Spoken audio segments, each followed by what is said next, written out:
So today I want to talk to you very briefly about how to close your crown chakra because very obviously right now we are in a huge moment in history where there is so much light coming in that the evil is being purged. Like, amen, hallelujah.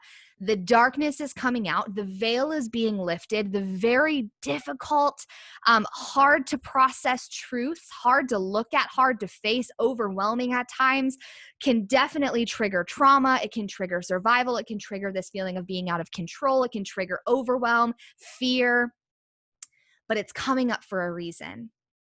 And I choose to believe like you chose to come into a body, a human body in 3D form during this to be a part of this awakening. I believe that with my heart of hearts. And as we're starting to research, as we're seeing things talked about with Wayfair, with Pizzagate, with these different, I don't want to say too many things because I don't want this video to get shadow banned or taken down. But we're seeing a lot of this coming out in the news. Our friends are sharing it. Leaders are sharing it. We're starting to have these little seeds planted. We're watching these documentaries. We're really very bravely choosing to look at it head on because to be blissfully ignorant. I don't think that's a choice anymore. Trust me, there's days where I fucking wish I could go back under a cave and be in my rose-colored glasses and my high vibes and choose to believe that there's nothing but light in the world. But these shadows are coming up, and it's our responsibility as individuals to process and handle and heal these different shadows that are coming up, not only within ourselves, but then mirrored in the collective, so that we can have more of the light, more of the love, more of the good, more of the healing, more of the wholeness, more of the freedom and the liberation and the peace for everyone. Like, we have a responsibility, especially if you are a leader watching this, whether you lead in a business, in a coaching space, in your family. Really, I think we're all leaders in some way, but it's our responsibility. And as hard as it is to look at, like human trafficking, for example, especially when they're children, it's so hard to stomach. But Tim Ballard said it perfectly in the Operation Toussaint documentary that was all about his Operation Underground Railroad at Our Rescue, if you want to look into them.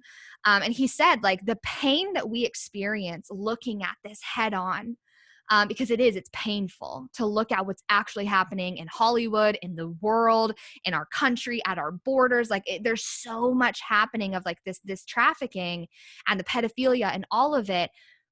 It's so difficult to look at and it's so painful, but it is nothing compared to what these children face and these people who are in modern day slavery being trafficked. It's nothing compared to the pain that they are experiencing.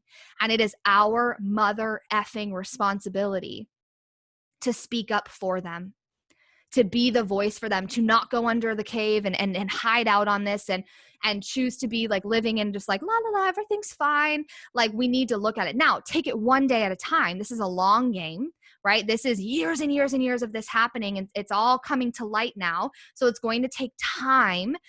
So this isn't about how much can I learn and consume right now. And the reason I want to talk about closing your crown chakra today is because when you're consuming this, whether it's a documentary or you're watching a story or you're listening to something, you're reading something, I want you to be able to protect yourself so that you don't get hooked into the fear, the control, the chaos, the powerlessness, the helplessness.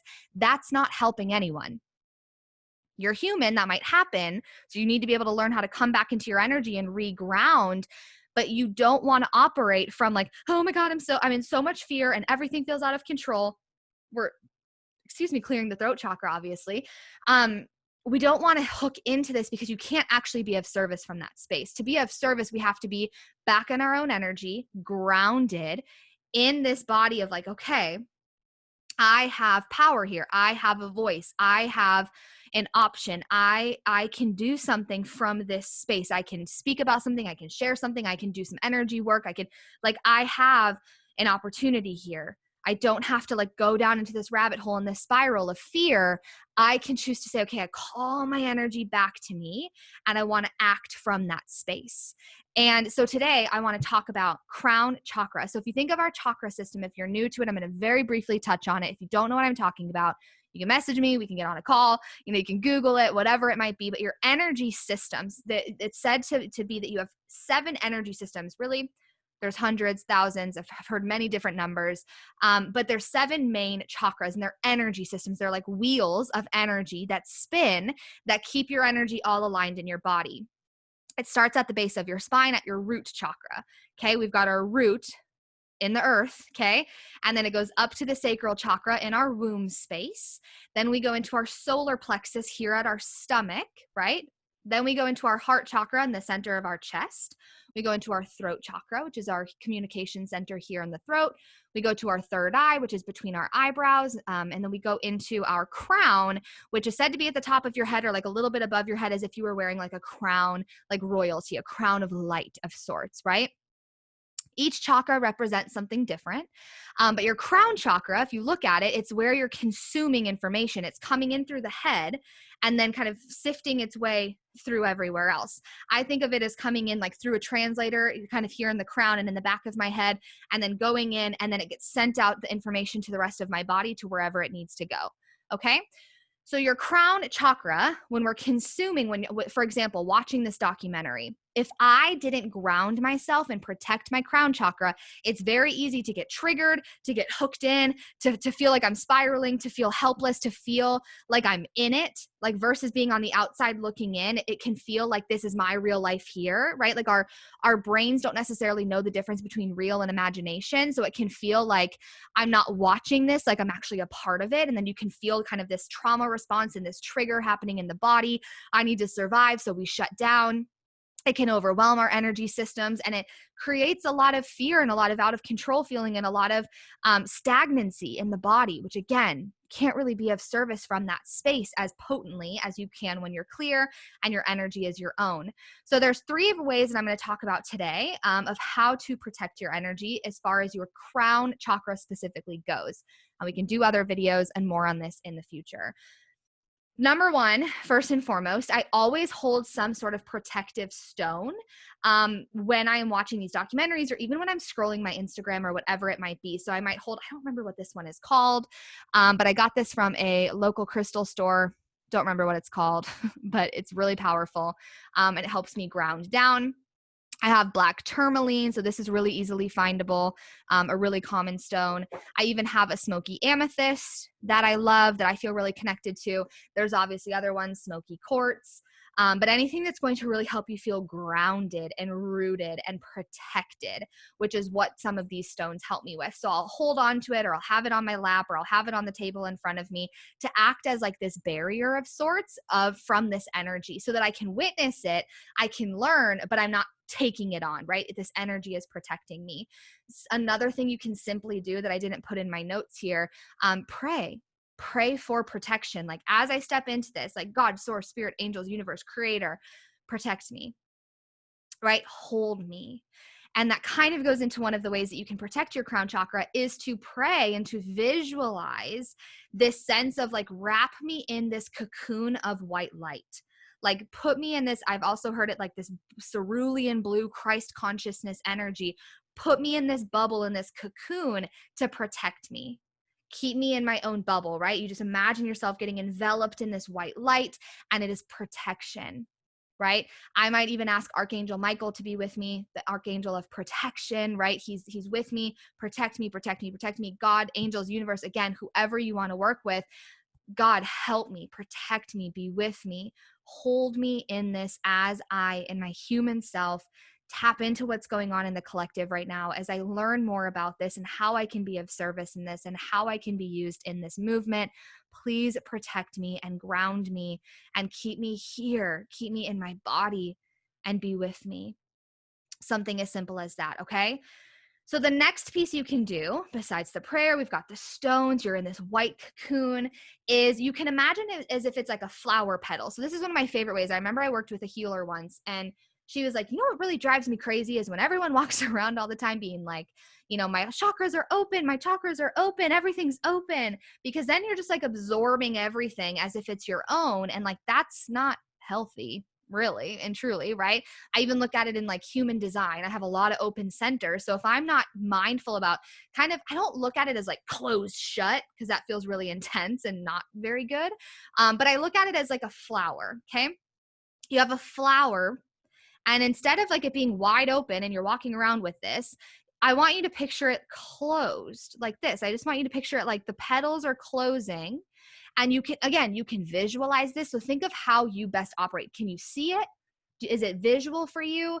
Can you feel it in your body, right? Like that clairsentience? Do you just like have this sense of knowing, that claircognizance? Seeing it would be like your clairvoyance is open and your channels are open and you're able to like witness the flower closing. And maybe you even hear it. Like you just are like, maybe it's a certain song and it helps you really bring you into that moment of like, okay, we're closing down. We're sealing the flower so that the flower can protect itself, right?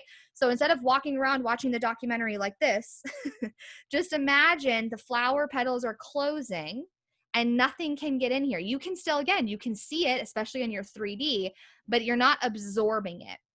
You're protected. Does that make sense? So again, I don't like seeing it as like the door is slammed shut because that feels like really intense. I see it as a flower closing. And then if I want to go into meditation or whatever, or I want to do a healing, I might imagine it opening back up again. And then I'll imagine it closing again. Like I'm very mindful, like what's open so that it can receive.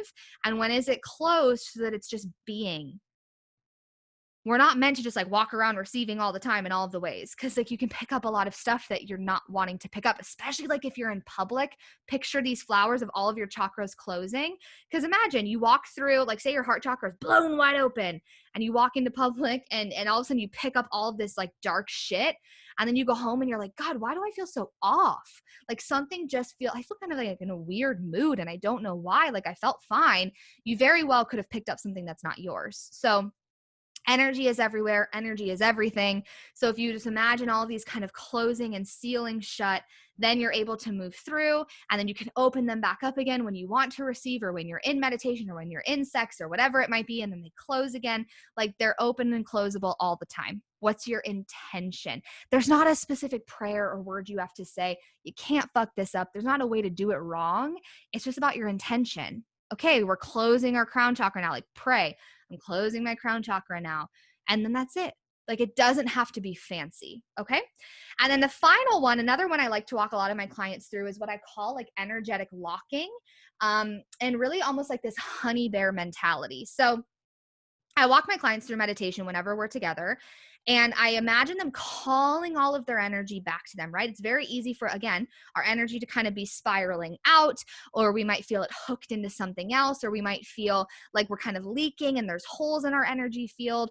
So I imagine them calling all of their energy back and then doing what I call an energetic lock. So again, you're not closing off and like walking around like this because like that's not helpful and like that's not really like the love and the love we want to embody, right? We want to be open, but we want to have conscious boundaries. And to me, energetic locking is a conscious boundary.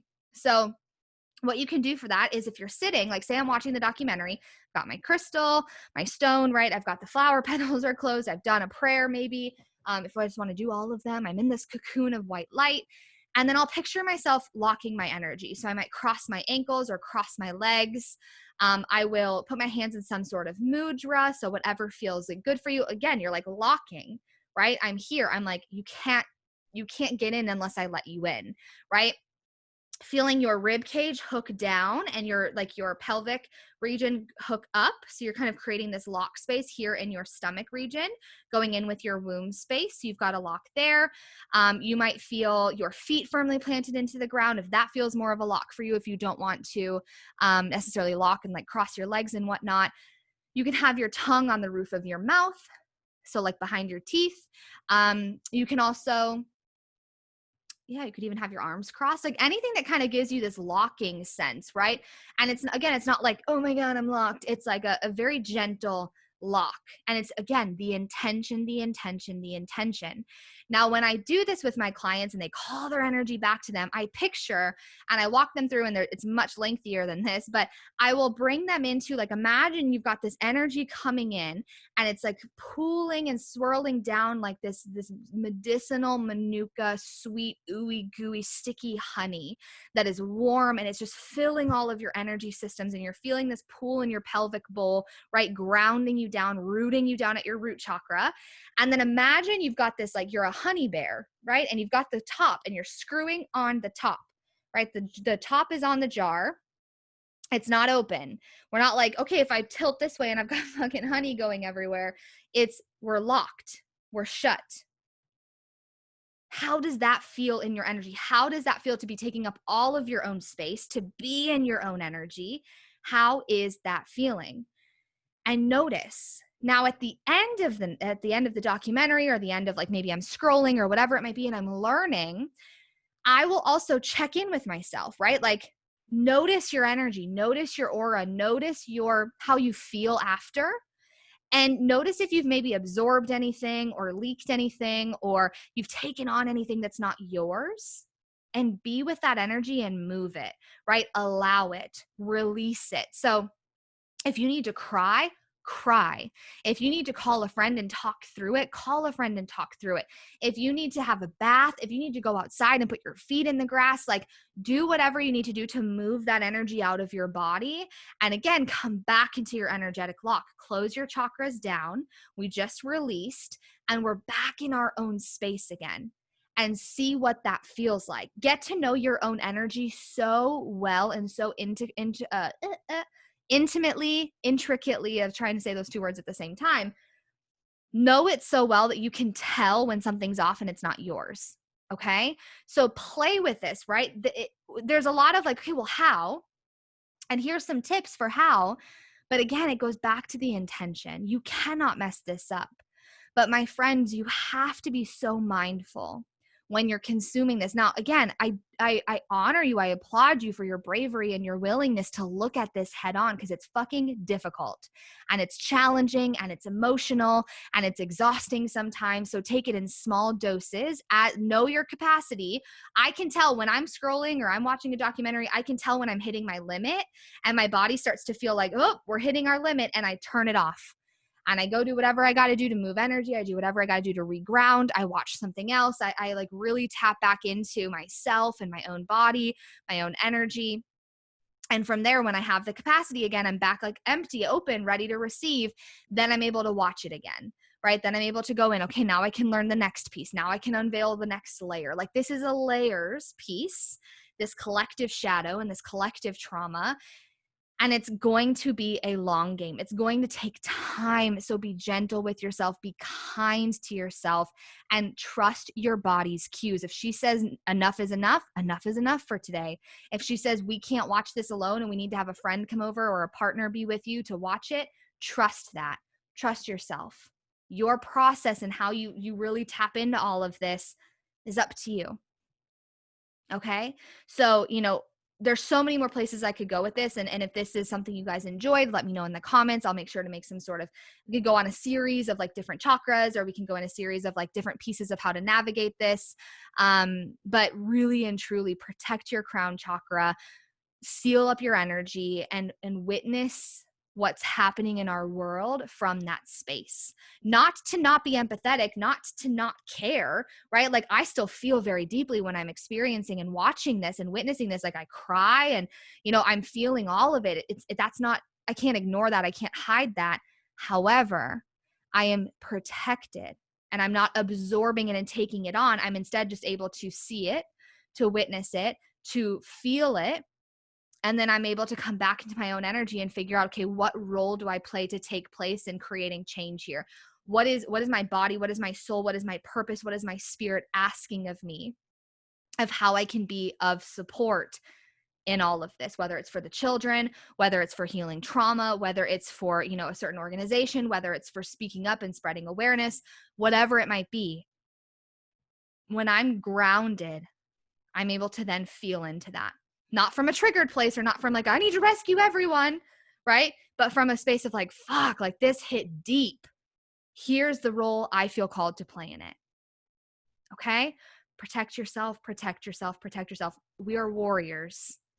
We are warriors. We are warriors. This is a war that we are fighting. And if the army and the military didn't wear their armor, right, that would be bad. Like, we need to put our armor on, close your crown chakra, have your protection in place, and then experience it from there. Thank you for being willing. Thank you for being brave. Thank you for getting out of your comfy, cozy bubble and being willing to look at the fucking truth beneath the veil. This is just the beginning. We're just getting started, and we're in this together. You're not alone. I love you guys, and I'll see you in the next video.